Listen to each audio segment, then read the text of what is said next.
down to aircraft carriers, those very expensive, large, war-winning machines that we understandably did not have any extra laying around that we could just plop into Lake Michigan.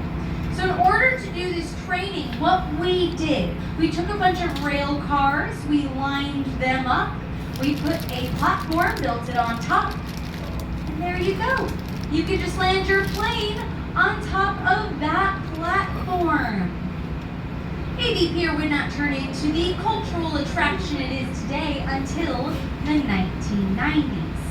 And the most visually iconic structure on Navy Pier is, of course, the Centennial Ferris wheel.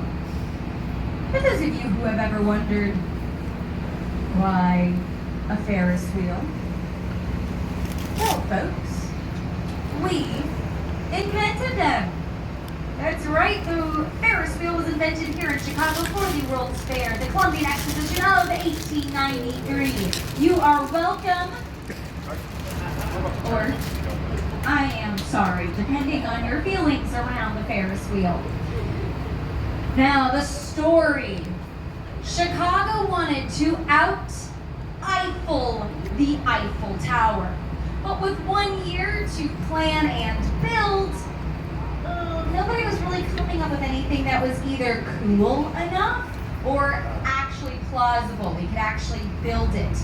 There was a young engineer named George Ferris who kept submitting over and over again this plan for this big giant metal wheel turning contraption thing that we thought sounded absolutely terrifying as well as hard to build. But nobody else was coming up with anything better. And George actually had the math to prove that he understood how he was going to build it. So we crossed our fingers, we approved the project, and construction got started. Now, when the World's Fair opened up, our Ferris wheel was completed and ready to go. But if you think you are scared of Ferris wheels today, imagine what the first one must have been like. Taking those design styles and putting them on our buildings here. Now, William Wrigley Jr. was just 13 years old when he started selling soap. He was 29 when he moved up to Chicago, started his own soap selling company. Now, when you start your own company, you've got to do something to make sure you stand out from the competition. And what